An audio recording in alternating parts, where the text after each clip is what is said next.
Hello everyone, welcome to Dr. Ravi Science World. I hope you are doing well. So अभी तक solution में हम लोगों ने ऑलमोस्ट सारे टॉपिक्स कंप्लीट कर लिए हैं और जैसे कि मैंने आपको बोला था हमारा अगला टॉपिक होगा colligative properties. Sorry for the delay in this video. So आज हम लोग स्टार्ट करेंगे कोलिगेटिव प्रॉपर्टीज़ जिसमें हम लोग चारों कोलिगेटिव प्रॉपर्टीज़ को डिटेल में डिस्कस करेंगे with 1 or 2 example of each. So let us start with our colligative property. Okay so अब हम बात कर रहे थे कोलिगेटिव प्रॉपर्टीज़ की. तो कोलिगेटिव प्रॉपर्टीज़ क्या प्रॉपर्टीज़ होती हैं? ये वो प्रॉपर्टीज़ होती हैं जो किसी भी सोल्यूट के नेचर के ऊपर डिपेंड नहीं करती जबकि इसकी क्वांटिटी के ऊपर डिपेंड करती है. जब भी मैं सॉल्यूशन बनाता हूँ तो एक सोल्यूट लेता हूँ और एक सॉल्वेंट लेता हूँ, दोनों को मिक्स करता हूँ तो नॉर्मली मेरा सॉल्यूशन जो है ना नेचर के ऊपर डिपेंड करता है.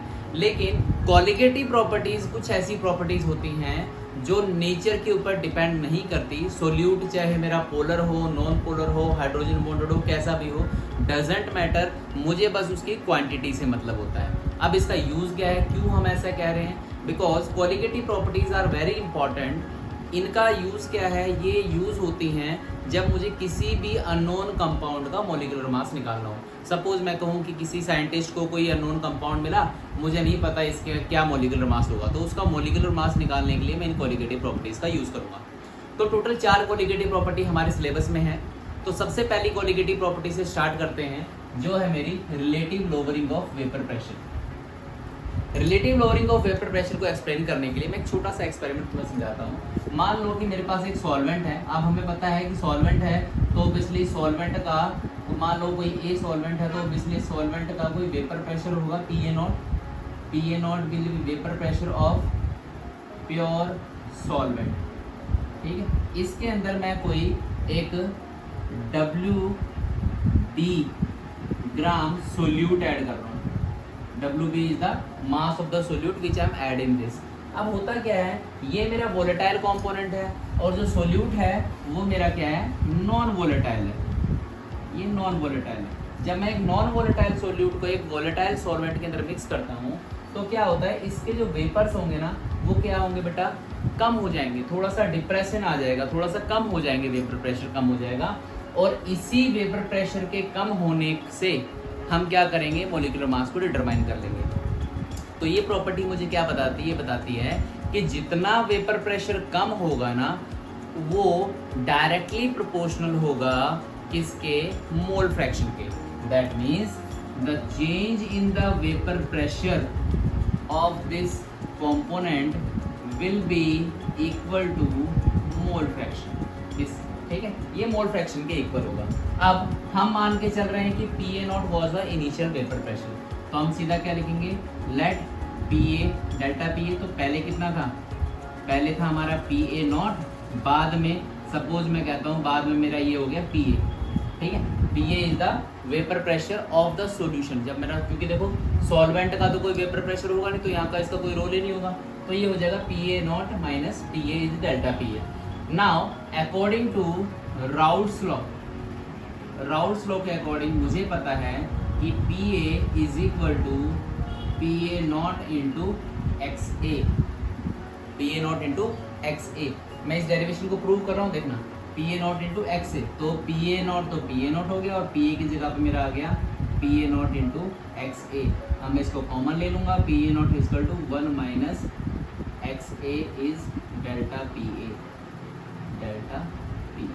अब देखो, everybody knows that PA XA plus XB, that is the mole fraction of A plus mole fraction of B is always equal to 1. तो mole fraction of B को मैं 1 minus mole fraction of A लिख सकता हूँ. That means my delta PA can be written as PA0 into XB. PA0 into XB, that is the mole fraction of my solute system. So अब ये तो हो गया मेरा लोवरिंग, ये लोवरिंग हो गया. अब लोवरिंग का तो मुझे पता चल गया लोवरिंग क्या होती है. लोवरिंग भाई इतनी लोवरिंग होगी, लोवरिंग किसके ऊपर डिपेंड करेगी, इसके ऊपर डिपेंड करेगी. लेकिन जब मुझे टीचर पूछता है कि बेटा रिलेटिव लोवरिंग क्या है, रिलेटिव लोवरिंग हम उसको रिलेट करेंगे किसके साथ, इनिशियल के साथ. So relative lowering means delta PA upon PA0 will be equal to XB. This is my relative lowering. That is, अब इसको फॉर्मूले को अगर तुम एक्सपेंड करना चाहो तुम इसको कर सकते हो क्या, P A naught minus P A upon P A naught will be equal to mole fraction of B. This is my final formula for relative lowering of vapour pressure. Relative lowering कब कहते हैं इसको, जब ये pure से divide हो जाता है तो मेरा रिलेटिव लोअरिंग बन जाता है.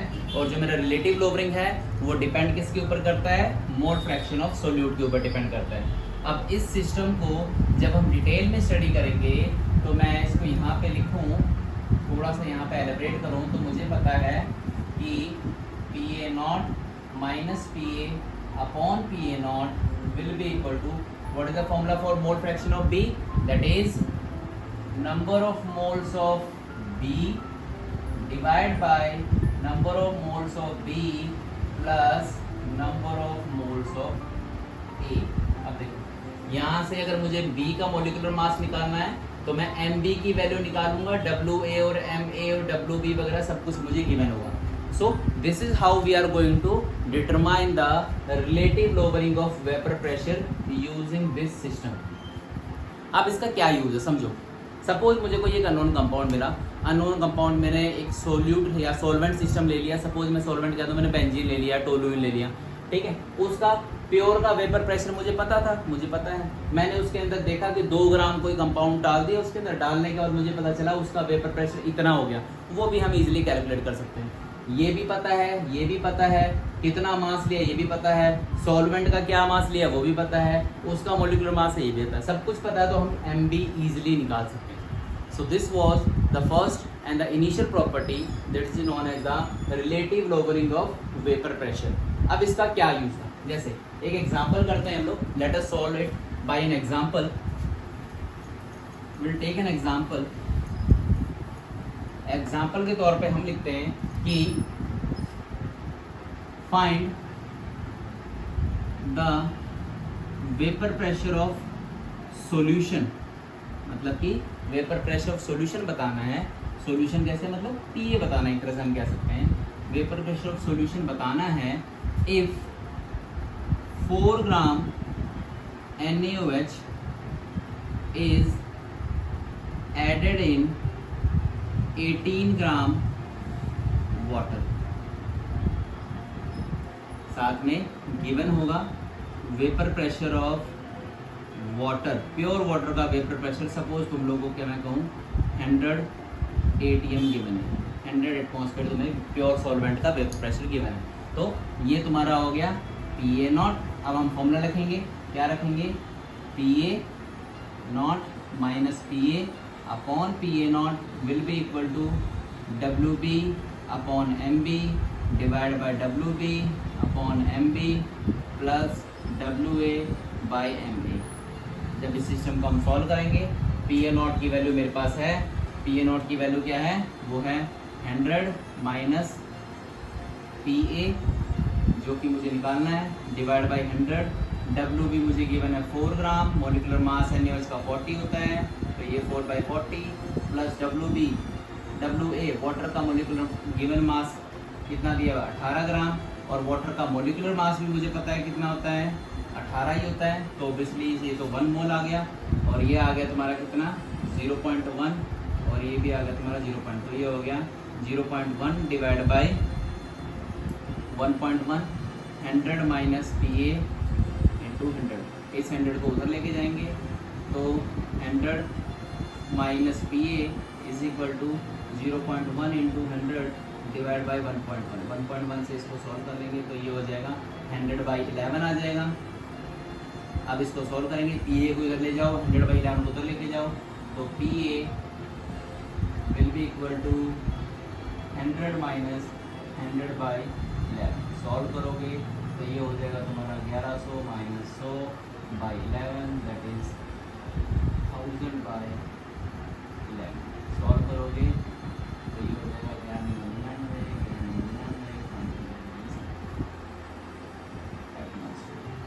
इतना मेरा अप्रॉक्सीमेट आंसर आ जाएगा. So the most important thing is बेटा, हम लोगों को क्वेश्चन को आइडेंटिफाई करके पढ़ के ये समझना है कि क्या गिवन है. अब बोर्ड एग्जाम के लिए क्या इंपॉर्टेंट। कई बच्चे कहते हैं सर हमसे न्यूमेरिकल सॉल्व नहीं होंगे, it's very difficult for us to solve the numericals. तो सिंपल सा फंडा है, आप लोगों ने क्या करना है, कोशिश करनी है, क्वेश्चन को अच्छे से समझो और देखो क्या क्या चीज़ें गिवन है तुम्हें। जो जो चीज़ें गिवन है ना, इफ़ यू आर एलिजिबल और if you are able to substitute the values in the formula, तो आप इजीली क्या कर सकते हैं, आप अपना न्यूमेरिकल को सॉल्व कर सकते हैं। फाइनल आंसर जब नहीं आता या गलत आता है, सब कई बच्चे बोलते हैं सर हमारा बार बार गलत आ रहा है, तो आपको एक सिंपल तरीका बताता हूँ, आप अप्रॉक्सीमेट आंसर निकाल के लास्ट में अप्रॉक्स लिख दीजिए। अप्रॉक्स लिखने से क्या होगा, क्योंकि calculations are not very easy, I know, ठीक है, बायो वाले बच्चों को बड़ी दिक्कतें होती है कैलकुलेशन करने में। सो आप क्या कर सकते हैं, लास्ट में एक अप्रॉक्सीमेट आंसर निकाल के लास्ट में अप्रॉक्स लिख दीजिए, you will get good marks. ऐसा नहीं है कि आपके नंबर काटे जाएंगे, तो it depends upon. So this was our first colligative property. एक कोलिगेटिव प्रॉपर्टी और डिस्कस करेंगे, ठीक है। वो कोलिगेटिव प्रॉपर्टी हमारी अगली जो होगी, that is was the most important one, which is known as osmotic pressure, जिसको हम लोग पाई से डिनोट करते हैं। पहले मैं आपको इसका छोटा सा कंसेप्ट समझा देता हूँ, ऑस्मोटिक प्रेशर का क्या कंसेप्ट होता है। देखिए समझिए, ये मेरे पास एक सिस्टम है जहाँ पे मेरे पास क्या है, ये बहुत सारे सोल्यूट हैं या सॉल्वेंट सिस्टम है, और ये सोल्यूट है। क्या होगा, अब ये सॉल्वेंट और सोल्यूट, इधर थोड़े बहुत सोल्यूट हैं, इधर थोड़ा ज़्यादा सोल्वेंट, ये अपने आपस में एक दूसरे की तरफ मूव करेंगे, हायर कंसंट्रेशन से लोअर कंसंट्रेशन में सॉल्वेंट सिस्टम मूव करेगा। तो इस सिस्टम को हम क्या बोलते हैं, इस प्रोसेस को, जहाँ पे नॉर्मली आवागमन चलता रहता है, आना जाना चलता रहता है, इस प्रोसेस को हम कहते हैं diffusion. Diffusion means the movement of the solvent and the solute particle is through any membrane is known as the, किसी भी मेम्ब्रेन के थ्रू जब ये पास होता है तो उसको हम लोग क्या कहते हैं, डिफ्यूजन कहते हैं। बट अगर मैं इसके बीच में एक ऐसी मेम्ब्रेन लगा दूं जिसको हम कह देते हैं सेमी परमिएबल मेम्ब्रेन, जो कि केवल सॉल्वेंट पार्टिकल्स को मूव करने दे, तो उस सिस्टम को, उस प्रोसेस को फिर हम कह देते हैं ऑस्मोसिस। तो ऑस्मोसिस इज सिंपली डिफाइनेशन कैसे डिफाइन करेंगे, osmosis is movement of the solvent particles from the higher concentration of solvent to its lower concentration is known as osmosis. ध्यान रखना, जहाँ पे सॉल्वेंट ज़्यादा होंगे वहाँ से जहाँ पे ये कम होंगे उस तरफ सॉल्वेंट सिस्टम मूव करेगा। अब बुक्स के अंदर तुम लोगों को एक डेफिनेशन लिखी हुई है, क्या लिखी हुई है, the movement of the solvent from the lower concentration of solution to the higher concentration of solution. और मैंने तुम्हें बोला है higher concentration of solvent to the lower concentration of solvent, दोनों ही चीज़ें सेम है बेटा, समझना ध्यान से। मैंने बोला है higher concentration of the solvent, मतलब जहाँ सॉल्वेंट ज़्यादा है वहाँ से to the lower concentration of the solvent जहाँ कम है। बुक की डेफिनेशन कहती है पूरा सॉल्यूशन लेके चल रही है, देखो यहाँ पे सोल्यूट कम है तो इसकी कंसंट्रेशन सॉल्यूशन की लो हो गई, यहाँ पे ज़्यादा हो गई। तो तुम दोनों ही डेफिनेशन सही है, आप कोई भी लिख सकते हो। बेटर है आप ये वाली प्रेफर करो, थोड़ा इजी लगता है कि जहाँ पे सॉल्वेंट सिस्टम ज़्यादा है वहाँ से कम की तरफ मूव कर रहा है, तो ये मेरा क्या हो जाएगा, ऑस्मोसिस इजी सिस्टम हो जाएगा। अब होता क्या है, जब ये सॉल्वेंट सिस्टम यहाँ से लोअर कंसंट्रेशन में जा रहा है ना, तो इसको रोकने के लिए, इसको फ्लो को रोकने के लिए हम क्या करते हैं, अपोजिट से एक प्रेशर लगाना पड़ता है जिससे कि ये ऑस्मोसिस रुक जाए। तो उस प्रेशर को, the pressure which is applied to stop the flow of solvent from their higher concentration to lower concentration is known as osmotic pressure. मतलब कि सिंपल, उधर से सॉल्वेंट आ रहे हैं, उधर उनकी कंसंट्रेशन ज़्यादा थी, सॉल्वेंट ज़्यादा थे, वो इधर आ रहे हैं, मैं क्या करूँगा, इधर से एक प्रेशर लगाऊंगा जिससे वो उधर से इधर आना बंद हो जाएंगे। तो उस प्रेशर को हम क्या कहते हैं, ऑस्मोटिक प्रेशर कहते हैं। इसको पाई से डिनोट करते हैं, और ये जो पाई है ये डायरेक्टली प्रोपोर्शनल है कंसंट्रेशन के, और यहाँ पे कंसंट्रेशन का मतलब है मोलैरिटी। ध्यान रखना, अगर किसी बच्चे को मोलैरिटी क्लियर नहीं है तो मेरे इसी सीक्वेंस में पुरानी वीडियो जाके देखिए जहाँ पे मैंने मोल कंसेप्ट समझाया है, तो मोलैरिटी मैंने वहाँ पे बहुत अच्छे से एक्सप्लेन की हुई है। दूसरी चीज़, osmotic pressure is also dependent upon the temperature. भाई टेम्परेचर का भी बहुत इंपॉर्टेंट रोल होता है इसके अंदर, कि टेम्परेचर बहुत ज़्यादा बढ़ जाएगा तो बहुत ईजिली मूवमेंट शुरू हो जाएगा, तो ऑस्मोटिक प्रेशर भी मुझे क्या करना पड़ेगा, ज़्यादा लगाना पड़ेगा। वहीं अगर टेम्परेचर लो होगा तो सॉल्वेंट सिस्टम भी कम आएगा, तो मुझे प्रेशर भी कम लगाना पड़ेगा। जब मैं दोनों को इक्वलिटी पे रखता हूँ तो pi is directly proportional to C T और pi is equal to C R T, जहाँ पे सी तुम्हारी क्या है, मैंने बताया था मोलैरिटी है, आर जो है वो है यूनिवर्सल गैस कांस्टेंट जिसकी वैल्यू होती है 8.314 जूल पर केल्विन पर मोल, और टी तुम्हारा टेम्परेचर होता है जो कि केल्विन में तुम्हें कन्वर्ट करना होता है।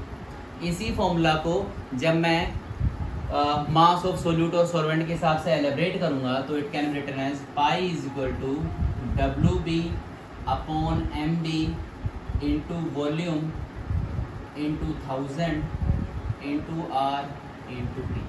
This is my final formula.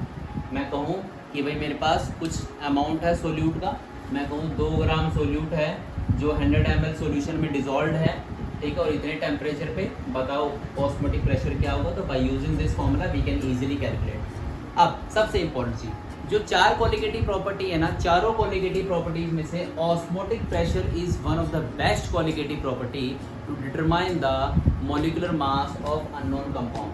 क्योंकि देखो जो radio lowering of vapour pressure है उसमें हमें केवल फिक्स हो जाते हैं, हम उसमें केवल वही सॉल्वेंट सिस्टम ले सकते हैं जो वोलेटाइल है और नॉन वोलेटाइल सोल्यूट ही हमें ऐड करना पड़ता है। बट इस केस में हम हर एक सिस्टम को ले सकते हैं, कोई ऐसा फिक्स नहीं है कि मुझे नॉन वोलेटाइल लेना है या वोलेटाइल लेना है। दूसरी चीज़ यहाँ पे मुझे टेम्परेचर को मेंटेन करने वाला कोई सीन नहीं है, क्योंकि अगली जो दोनों प्रॉपर्टीज़ है वहाँ पे मुझे टेम्परेचर को भी मेंटेन करना पड़ेगा। सो एक एग्जांपल करवा देता हूँ इसके ऊपर, ठीक है। एग्जांपल के लिए हम क्या करते हैं, हम एक न्यूमेरिकल ले लेते हैं। न्यूमेरिकल है find molecular mass of substance if 4 gram substance is present in 500 ml solution with osmotic pressure of 200 atmosphere at 27 degree Celsius. अब हमने क्या करना है, अब हमें पता है formula pi is equal to WB upon MB into volume into 1000 into R into T। अब पाई मुझे गिवन है, ऑस्मोटिक प्रेशर मुझे गिवन है 200 है, 4 ग्राम सब्सटेंस है तो मोलिकुलर मास मुझे निकालना है, वॉल्यूम मुझे 500 दी हुई है इंटू 1000 करके इंटू 8.314 इंटू टेम्परेचर मुझे पता है 27 डिग्री सेल्सियस है। इसको पहले हम क्या करेंगे 273 ऐड करके इसको 300 केल्विन में कन्वर्ट कर लेंगे, 300 केल्विन। अब इस सारे सिस्टम को मुझे सॉल्व करना है। MB को उधर ले जाओ और इसको हम यहाँ पे ले आते हैं, ये आ गया 500 into 200। Just what you have to do, बस इसको सॉल्व कर लो, ये 2 जाएगा, ये 100 जाएगा, ये 3 जाएगा। Just you have to multiply 12, तो ये तुम्हारा आंसर आ जाएगा 8.314 इंटू 12, 12 चौक 48, 4 12 12 4 16 1 12 36